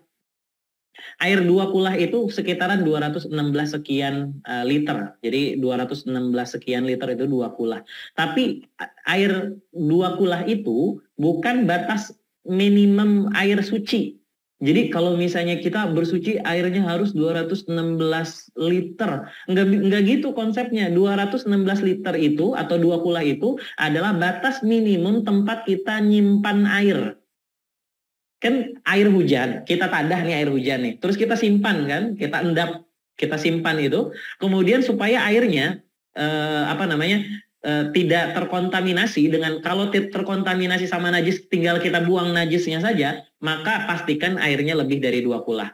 Jadi gini sebelumnya, mohon maaf, kita balik ke materi yang di pertemuan sebelumnya. Air itu sifatnya ada 5. Yang pertama air suci mensucikan tapi makruh untuk digunakan. Ada air yang suci tapi tidak mensucikan, ada air haram, yang ketiga ada air mutanajis, yang kelima ya ada air mutanajis. Apa sih yang namanya air mutanajis itu? Air mutanajis itu artinya adalah air yang terkena najis. Air yang terkena najis maka hukumnya najis, tidak boleh digunakan untuk bersuci. Tapi kalau najisnya tadi masuk atau tergenang atau ada di situ, di genangan air yang jumlah airnya lebih dari 216 sekian liter, maka cukup dibuang saja dibuang saja najisnya, airnya tetap suci dan juga mensucikan. Nah, jadi itu buat penampungan air saja sebenarnya. Tapi kalau misalnya kurang dari 216 sekian liter, maka itu 1 tong airnya, 1 tangki airnya semuanya jadi najis, jadi air mutanajis, tidak bisa digunakan untuk bersuci dan juga membersihkan diri kita. Seperti itu ya. Jadi 2 kulah itu bukan batas minimum air suci, bukan. Tapi batas minimum air kita tidak menjadi air yang mutanajis kalau kemasukan najis. Nah, seperti itulah ya. Kemudian selanjutnya adalah pertanyaan dari Kak Muhabbah tadi tentang wudhu di toilet. Wudhu di toilet boleh apa tidak boleh? Wudhu di toilet itu boleh hukumnya, boleh banget. wudhu di toilet. Tapi hukumnya beberapa ulama menyebutkan makruh wudhu di toilet. Wudhu di tempat pembuangan itu kalau beberapa ulama menyebutkan makruh. Karena apa? Karena di dalam toilet, di khola itu kalau dalam bahasa Arabnya, itu kita tidak boleh mengingat Allah Subhanahu wa Ta'ala. Tapi boleh nggak kalau misalnya dalam masalah urgen gitu ya, kalau misalnya di rumahnya tidak ada tempat untuk berwudu dan biasanya berwudu di kamar mandi atau di toilet, di toilet ya, bukan di kamar mandi, di toilet, maka boleh. Tapi pastikan toiletnya harus bersih terlebih dahulu. Nah, tadi saya menyebutkan harus melafalkan basmalah. Kalau misalnya basmalah ini adalah sebuah hal yang sunnah dan juga pasti harus dikerjakan, maka harus dikerjakan, nggak bisa di mulut, maka kita ngerjakannya, mengucapkannya, melafalkannya dalam hati saja, cukup. Karena di dalam toilet kita nggak boleh menyebut asma Allah Subhanahu wa Ta'ala. Dalam keadaan genting, dalam keadaan terdesak, kita boleh kita boleh wudhu ya di dalam toilet, tapi pastikan wudhu kita itu tidak menyebut asma Allah di dalam toilet. Mungkin seperti itu ya, semoga bisa membantu. Sebelumnya penjelasan saya apa terlalu cepat atau bisa ditangkap? Saya takut kecepatan pula. Aman ya? Insya Allah aman. Alhamdulillah. Bisa di kolom chat ada balas Japri ke Ana, bisa insya Allah. Oke, siap. Masya Allah, tabarakallah. Oke, selanjutnya untuk makan. Makan mau banyak maupun sedikit itu tidak membatalkan wudhu. Tapi makan membatalkan sholat. Jadi kalau misalnya kita makan, kita wudhu kemudian makan ya, biasa puasa gitu ya, lagi buka puasa gitu, apakah kita harus wudhu lagi? Enggak mesti. Kecuali kalau misalnya habis makan kita kentut baru wudhu.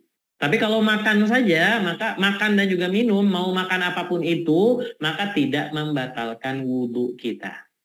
Tapi membatalkan sholat kita. Jadi yang salah itu, makanya kalau misalnya habis makan itu biasanya kita disunahkan buat kumur-kumur. Kenapa? Supaya sisa-sisa makanan yang ada di mulut kita itu hilang, tidak ada lagi di mulut kita. So waktu kita sholat nggak ada lagi yang harus dalam hatinya, ada sisa makanan nih, ketelan batal sholatnya. Nah itu yang biasanya supaya tidak terjadi seperti itu maka dibersihkan dulu. Nah makanya sunahnya selain berkumur-kumur, sunahnya itu adalah siwak terlebih dahulu sebelum sholat. Supaya apa? Supaya tidak ada kotoran atau tidak ada sisa-sisa makanan yang masih nempel. Ada bekas cabai di situ kan ya, biasa ada. Biasa kalau yang paling sering itu ada sulit daging yang masih ada di celah-celah gigi, itu harus dibersihkan terlebih dahulu, tapi tidak membatalkan wudhu kita. Yang membatalkan wudhu itu cuma makan daging onta. Kalau makan daging onta maka kita harus wudhu lagi. Selain daging onta, selama makanannya halal, maka tidak membatalkan wudhu. Nah, tadi pertanyaan dari Kak Dela Amanda, apakah makan makanan yang dibakar membatalkan wudhu? Jawabannya iya. Makan makanan yang dibakar itu membatalkan wudhu kita kalau yang dimakan adalah babi guling.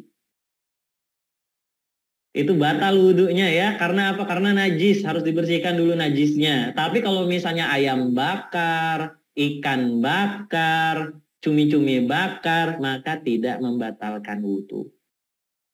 Ya, sama seperti jawaban yang sebelumnya, makan itu tidak membatalkan wudhu. Yang membatalkan wudhu itu ada hal-hal yang lain. Masalah makan itu tidak membatalkan wudhu. Mungkin itu pertanyaannya ya, jawaban dari saya ya. Semoga bisa menjawab pertanyaan dari teman-teman dari Ikhwah semuanya. Kalau masih banyak Ustaz pertanyaannya. Ahlan bikum. Kita selingan aja Ustaz ya. Ini lanjut ke pertanyaan di kolom chat juga. Nah, nanti baru lanjut ke penanya langsung yang pakai video. Dari Kak Dea. Pertanyaannya, Ustadz, akhir-akhir ini cuaca kan lagi panas. Nah, pas waktu saya wudhu itu, air kerannya ikut panas. Saya tungguin sampai semenit, nggak dingin-dingin Ustadz. Apakah wudhunya bisa tidak sah? Takutnya ini ya. Ini pertanyaan pertama ya. Ada beberapa atau langsung dibacakan semua atau bagaimana, Ustaz? Boleh Ustaz aja, silahkan. Ahlan bikum. Insyaallah. Kemudian dari Kak Nurul Azizah, izin bertanya, Ustaz. Ana pernah mendengar agar memudahkan pas acara nikah boleh menjamak sholat. Apakah ada dalilnya itu, Ustaz? Dari Kak Nurul Azizah. Jamak sholat, banyak dalil pendapat tentang menjamak sholat ketika menikah. Pesta nikahan ya. Mungkin karena khawatir make up dan sebagainya kayaknya. Kemudian yang ketiga, dari Kak Mumuha. Assalamualaikum Ustaz, izin bertanya, apakah jika punya luka bernanah, sudah dibersihkan lalu berwudu, tapi ketika sholat nanahnya keluar lagi, apakah wudu tersebut batal? Nah mungkin itu 3 dulu Ustaz, pertanyaan dari kolom chat. Dia punya luka nanah ketika wudu, selesai wudu pas sholat ternyata nanahnya keluar lagi. Itu apakah wudunya batal? Mungkin itu dulu 3 pertanyaan di kolom chat. Oke, bismillahirrahmanirrahim. Saya coba jawab ya. Pertanyaan pertama dari Kak Dea tadi. Ini Kak Dea siapa ya? Ini saya curiga, tapi ya nggak apa-apa lah. Kak Dea, tadi pertanyaannya adalah akhir-akhir ini cuacanya sangat panas, dan biasanya kalau cuacanya panas itu air yang keluar adalah air yang panas. Asumsinya gini, kemarin kita bahas tentang air ya. Ada air yang suci mensucikan, itu air mutlak, yang bisa kita gunakan secara bebas untuk mensucikan diri dan juga membersihkan diri kita. Yang kedua itu adalah air yang suci, dia suci, mensucikan tapi makruh untuk digunakan. Jadi dia airnya sebenarnya bisa kita gunakan untuk bersih-bersih, kita bisa gunakan untuk bersuci, tapi makruh menggunakannya. Air apa itu? Namanya air musyammas. Air musyammas itu apa? Air musyammas itu adalah air yang langsung terpapar sinar matahari. Case-nya kayak gini, air musyammas itu di zaman Nabi itu ada digunakan untuk minuman onta dan juga kambing, digunakan untuk minuman keledai dan juga kuda.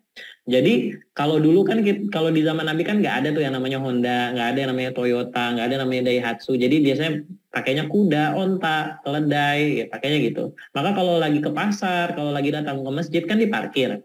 Nah, parkirnya itu di tempat namanya robat. Robat itu artinya tempat mengikat onta.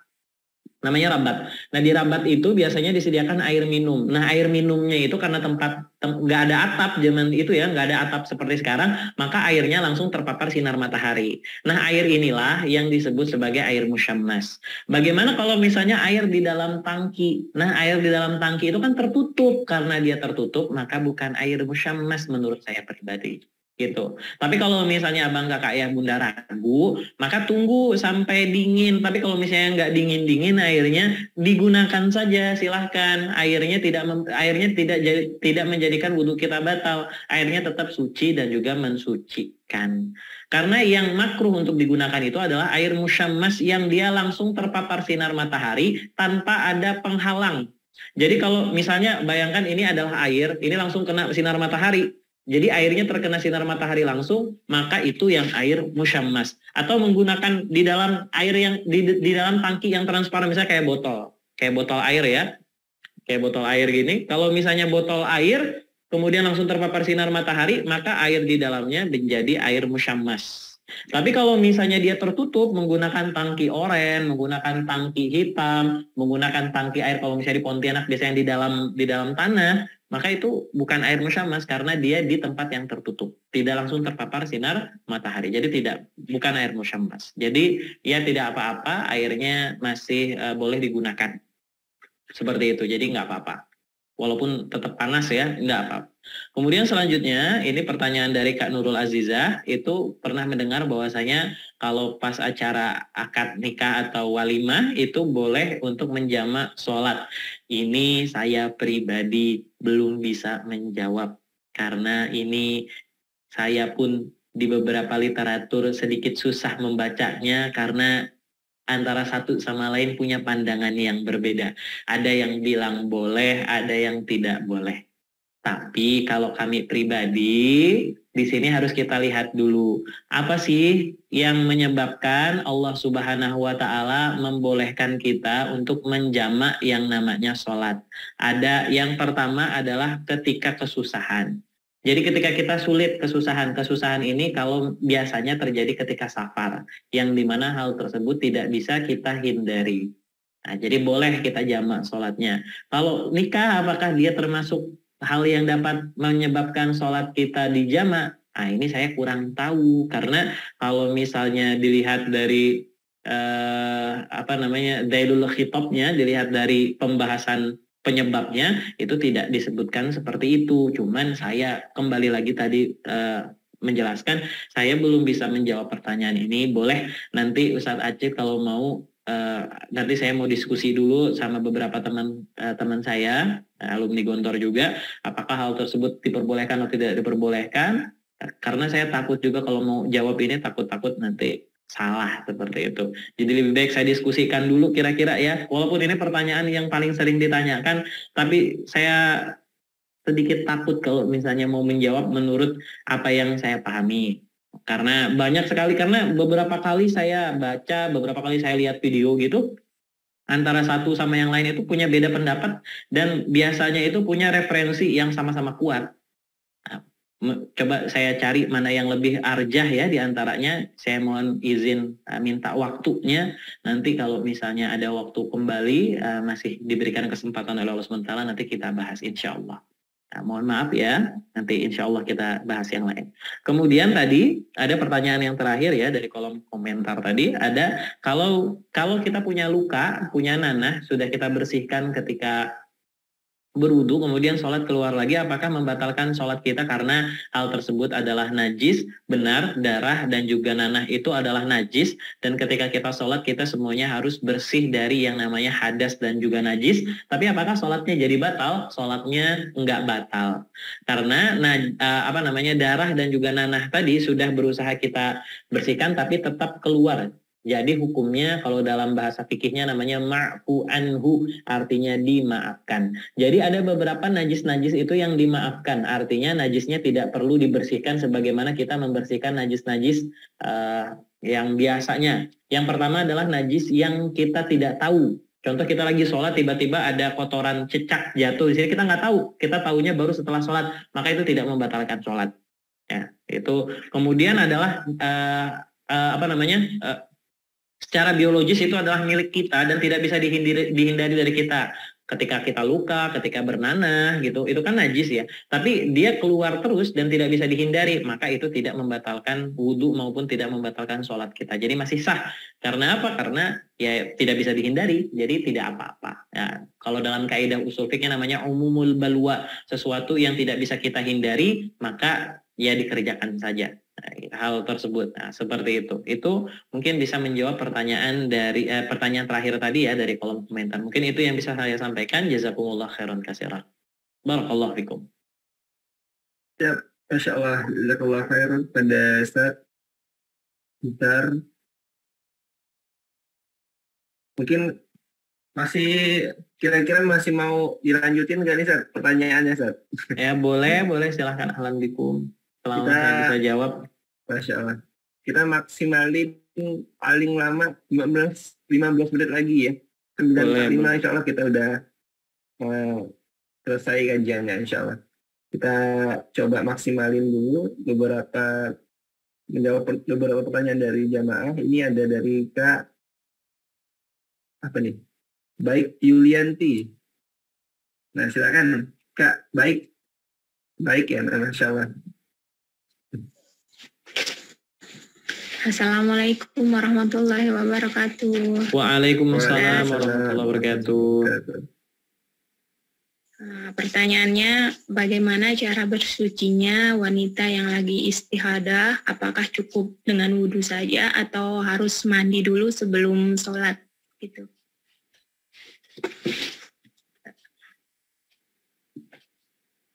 Sudah? Terus yang kedua,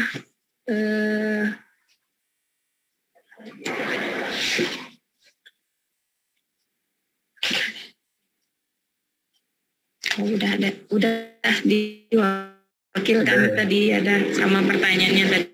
Oke, siap. Pas wudhu di dalam. Iya. Terima kasih. Ya. Sama-sama. Jazakallah khairan. Mungkin ditampung dulu Ustaz ya. Boleh. Insyaallah kita ke yang berikutnya ini Pak Heri, bisa diaktifin Pak videonya Pak.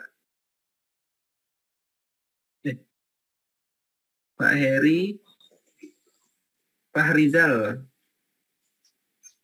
Kalau nggak ada langsung ke Pak Muhammad Farid Muzakir.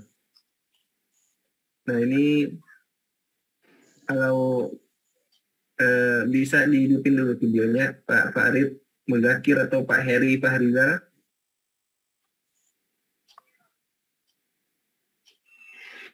Kalau nggak ada kita lanjut ke berikutnya. Nih Kak, Kitabul Umam Saleh. Nah bisa dihidupin dulu videonya biar dipersilakan. Nah, ini ada. Bisa? Oke. Masih dulu. Oke, silakan kepada ini Khatibul Umam.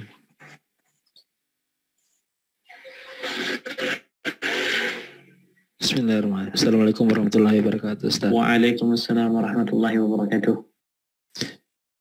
Sebelumnya terima kasih atas kesempatan yang diberikan. Pertanyaan saya, Ustaz, bagaimana kalau kita berwudunya itu di kolam yang langsung terpapar sinar matahari, tapi kolamnya itu luas, lebih dari 2 kula, apakah itu tetap sah atau gimana? Itu aja sih. Oke. Syukran. Assalamualaikum warahmatullahi wabarakatuh. Waalaikumsalam warahmatullahi wabarakatuh. Wudhu di kolam yang terpapar sinar matahari ya, insyaallah. Tadi Pak Farid ada chat, silakan Pak. Mungkin coba dihidupin videonya Pak Farid. Sudah saya aktifin mic-nya, coba. Nah, ya, ada Tad, suaranya Tad. Siap, aman. Assalamualaikum warahmatullahi wabarakatuh. Waalaikumsalam warahmatullahi wabarakatuh. Izin bertanya Tad, ini perihal wudhu.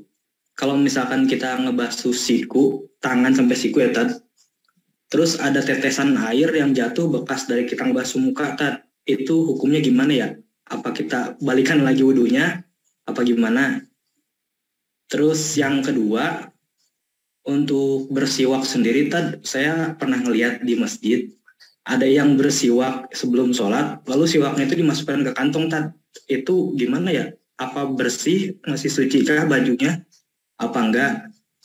Terus satu lagi Tad, waktu kemarin kan saya sempat kena flu saat sholat Jumat.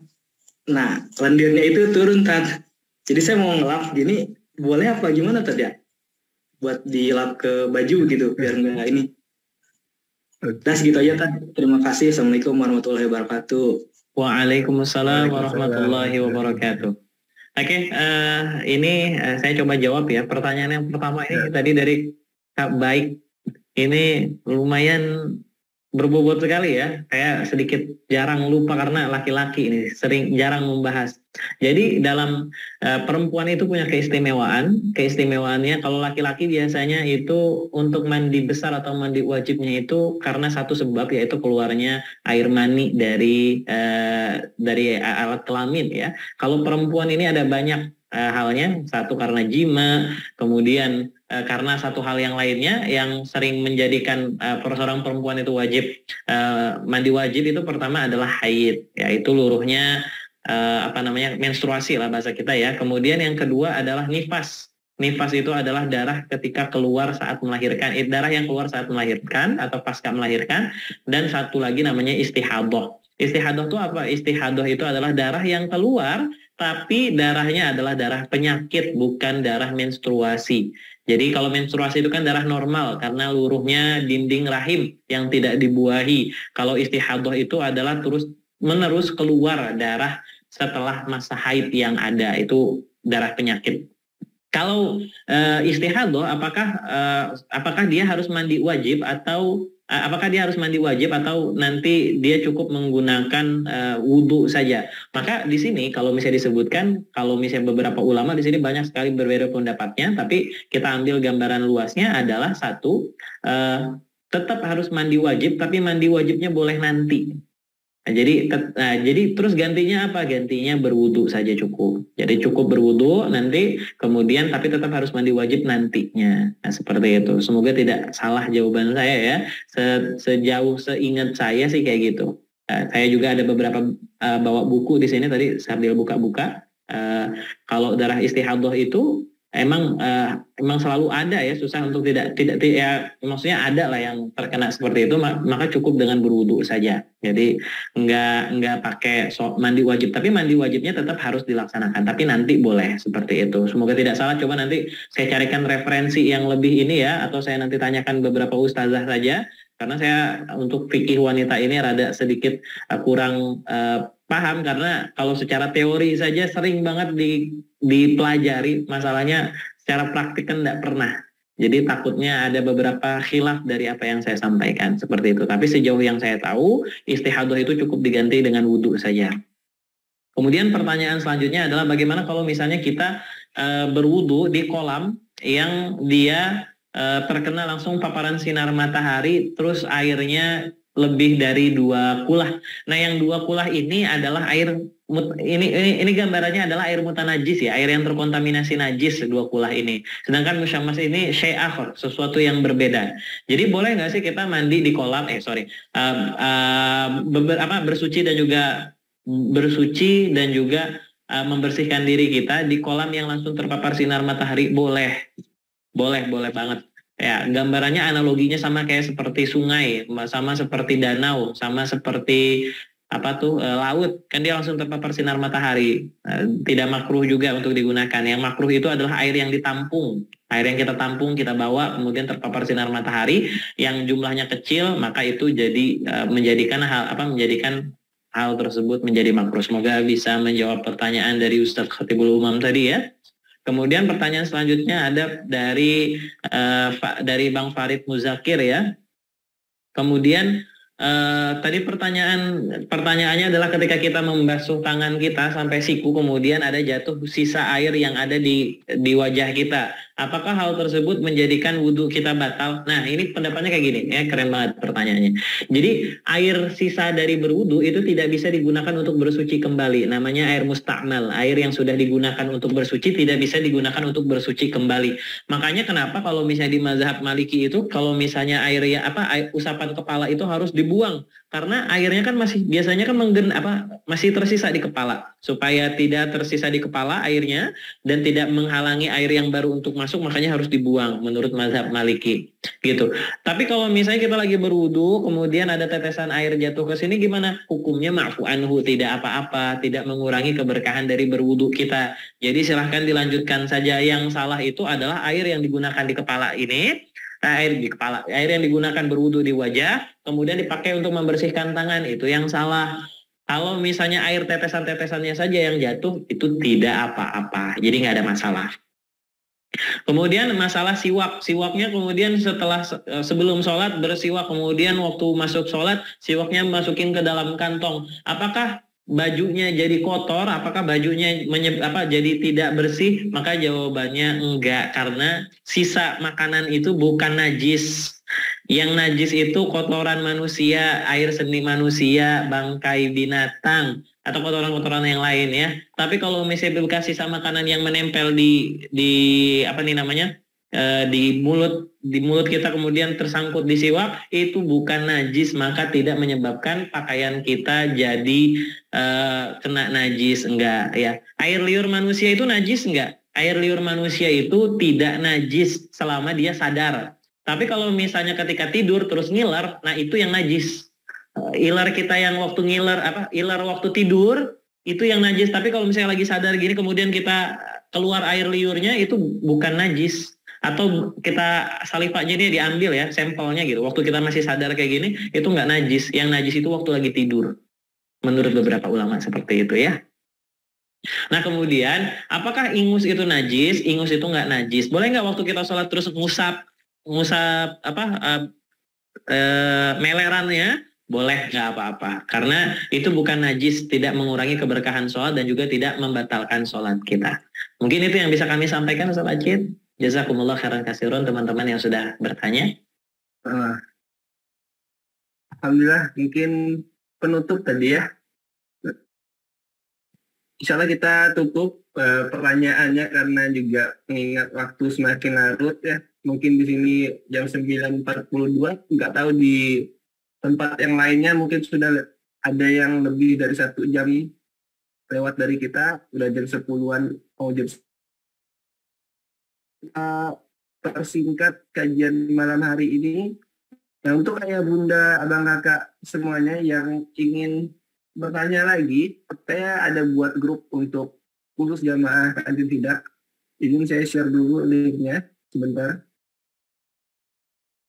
Saya cari. Oke nih.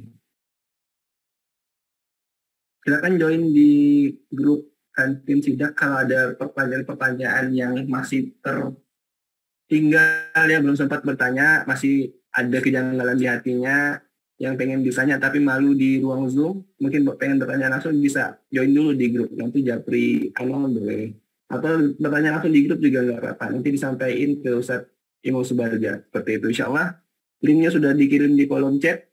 Nah, silakan bergabung hanya dengan ngeklik link yang saya kirim, insya Allah sudah masuk grup nanti insya Allah. Mungkin itu pertemuan kita pada malam hari ini. Nah, insya Allah di pekan-pekan berikutnya kita masih bahas fikih. Nah, kabar baiknya untuk bunda-bunda, kalau ada pekan depan kita akan bahas fikih keluarga bareng salah satu ustazah di Munjalan juga. Nah, insya Allah jika ada waktu luang, semoga bisa diluangkan waktunya kita belajar fikih terus 1 bulanan, 2 bulanan ini untuk menambah pemahaman kita dalam beribadah dan menjalankan muamalah bersama manusia. Mungkin itu dulu sebagai penutup. Mungkin ada closing statement dari Ustaz Subarja pada kami yang masih haus akan ilmu. Masya Allah. Bismillahirrahmanirrahim. Sebagai penutup, ikhwah semuanya, kalau misalnya kita mau hidup bahagia, maka harus cari yang namanya sumber kebahagiaan itu. Sumber bahagia itu adalah sakinah, ketenangan di dalam hati, itminan, rasa nyaman di dalam hati kita. Bagaimana cara kita mendapatkan itminan? Bagaimana kita mendapatkan sakinah tadi? Maka kata Allah Subhanahu wa taala, alladzina amanu walladzina amanu wa tatma'innu qulubuhum. Jadilah orang yang beriman yang hatinya itu sungguh-sungguh sangat nyaman dan juga tentram bizikrillah, dengan zikir kepada Allah Subhanahu wa taala. Dan afdhalu zikri, sebaik-baiknya zikir kepada Allah Subhanahu wa taala itu adalah wa aqimis sholata lidzikri, yaitu dengan mengerjakan salat. Supaya salat kita diterima oleh Allah Subhanahu wa taala, supaya yang namanya sakinah dan juga itminan itu datang mendatangi kita, pastikan sholat kita benar. Salah satu syarat sahnya sholat adalah kita harus bersih dan juga suci. Bersih dari najis, suci dari hadas. Maka untuk membersihkan hadas tadi, salah satu metode yang kita gunakan adalah dengan cara berwudu. Maka wudu itu menurut ulama di sini terbagi ya. Ada yang bilang wudu itu adalah ibadah mahdhah, ada yang bilang wudu itu ibadah ghairu mahdhah. Ibadah mahdhah itu artinya ibadah yang disyariatkan Allah, ya sama seperti sholat. Sedangkan ada yang bilang dia adalah ibadah yang biasa, sama seperti ya kita ngerjakan hal-hal amalan yang baik. Intinya berwudu itu baik. Insya Allah dengan banyak berwudu, banyak mendatangkan keberkahan dalam hidup kita. Bukankah kita berwudu itu karena ingin berhadapan dengan Allah Subhanahu wa taala? Masalahnya, bukan masalahnya, faktanya dalam 24 jam kita hidup dalam satu hari, kita terus dalam pantauan kasih sayang Allah Subhanahu wa taala. Maka jangan cuman berwudu hanya ketika mau sholat saja, tapi wudulah dalam keseharian kita. Bahkan kalau dalam ceritanya ini cerita tentang Bilal bin Rabah yang dia masih di dunia tapi suara sendalnya sudah terdengar sampai surganya Allah. Karena apa? Karena dawamul wudu, karena sering yang namanya berwudu, wudunya tidak terputus, dan kalau batal langsung berwudu kembali. Karena Bilal bin Rabah sadar Allah Subhanahu wa Ta'ala 24 jam dalam satu harinya mengawasi dirinya, dan dia selalu berhadapan dengan Allah Rabb yang menciptakannya. Maka mari kita semuanya meneladani bagaimana Bilal bin Rabah tadi. Semoga juga kita bisa kecipratan sedikit dari keberkahan dan juga rahmat Allah Subhanahu wa Ta'ala sebagaimana yang telah diberikan kepada sahabat Bilal bin Rabah. Itu yang bisa kami sampaikan di pertemuan kali ini. Saya sadar dan juga saya tahu sendiri kalau misalnya ada beberapa hal yang mungkin salah saya ungkapkan, salah saya jelaskan, karena mungkin minimnya literatur yang kami baca, karena mungkin beberapa hal yang tidak kami pahami dari pembelajaran fikih, maka saya mohon maaf. Yang sempurna hanya Allah Subhanahu wa Ta'ala. Kami pribadi tentunya banyak salah dan juga kurangnya. Makanya tadi saya menyebutkan Allah Subhanahu wa Ta'ala itu kadang memperlihatkan lemahnya manusia di hadapan manusia yang lain untuk memperlihatkan, untuk memperjelas, untuk menekankan seberapa mahanya Allah Subhanahu wa Ta'ala. Yang tak pernah salah Allah Subhanahu wa Ta'ala. Kalau ada yang salah yang saya sampaikan tadi, itu salah murni dari saya pribadi. Mungkin itu yang bisa kami sampaikan. Jazakumullah khairan katsiran, barakallahu fikum. Saya ucapkan terima kasih sudah bisa hadir di pertemuan kali ini. Jazakumullah khairan kasiran. Assalamualaikum warahmatullahi wabarakatuh. Waalaikumsalam warahmatullahi wabarakatuh. Waalaikumsalam warahmatullahi wabarakatuh.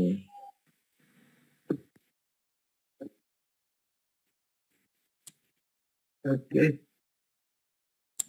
Syukran jazakallah Ustaz Imam Subarja telah sering meluangkan waktu untuk sharing kepada kita ya. Setelah saya ambil alih dulu, ayah bunda bang kakak semuanya, izin di mute dulu. Insya Allah tadi di awal saya ada ngajak pengadaan Quran ya untuk pondok-pondok di pedalaman untuk para penghafal Quran. Ini bisa yang punya niatan untuk bersedekah Quran, nah ini bisa melalui link yang sudah saya kirim atau ke landing page yang sudah kami buat juga. Diperuntukkannya untuk siapa? Untuk penghafal Quran. Nanti info jelasnya bisa di landing page. Itu ada laporan. Udah hampir 15.000 santri yang kita distribusikan Quran. Udah hampir 15.000 santri penerima Quran dari program Quran untuk Indonesia. Nah, datanya nanti tersedia di landing page. Bisa dilihat juga. Nah, untuk validasi dan segala macamnya. Kita juga ngasih value benefit kepada beberapa jamaah yang support untuk pengadaan Quran untuk pondok-pondok pedalaman ini. Salah satunya nanti bisa ikut kajian UAS ya. Nanti juga bisa langsung diberikan kesempatan untuk bertanya langsung sama UAS. Nah, mungkin itu bisa di-save dulu kalau belum sempat. Sekarang sedekahnya mengeluarkan infak terbaiknya. Palingnya bisa disimpan, bisa dicek lagi besok atau lusa ya. Nah ini secara seikhlas saja. Sudah ada yang donasi 2.000, kita terima insya Allah. Berapapun nominalnya insya Allah ketika niatan untuk kebaikan akan kita terima juga. Kemarin ada yang 10.000 kita terima, ada yang 5.000 juga insya Allah kita terima. Berapapun itu insya Allah. Karena kita di sini kami sebagai jembatan kebaikan saja sebenarnya. Dari orang baik menuju para orang-orang baik lainnya, yaitu para santri, penghafal Quran. Mungkin itu jazakallah khairan katsir kepada seluruh jamaah yang stay sampai akhir kajian. Ya. Ayah bunda bang kakak semoga selalu diistiqomahkan dalam kebaikan. Mohon doanya juga kepada kami selalu diistiqomahkan untuk mencari guru-guru biar bisa sharing terus bareng jamaah semuanya, para ayah bunda semuanya. Akhir dari saya pribadi, kalau banyak salah mohon maaf, yang benar datangnya dari Allah. Kedengaran ya, anak udah nangis. Izin saya tutup kajian malam hari ini, semoga banyak manfaat yang bisa diambil. kita akhiri dengan melafazkan hamdalah. Alhamdulillahirabbil alamin. Disempurnakan oleh doa tauhid majelis. Subhanakallahumma wa bihamdika asyhadu an la ilaha illa anta astaghfiruka wa atubu ilaik. Akhirul kalam, wassalamualaikum warahmatullahi wabarakatuh.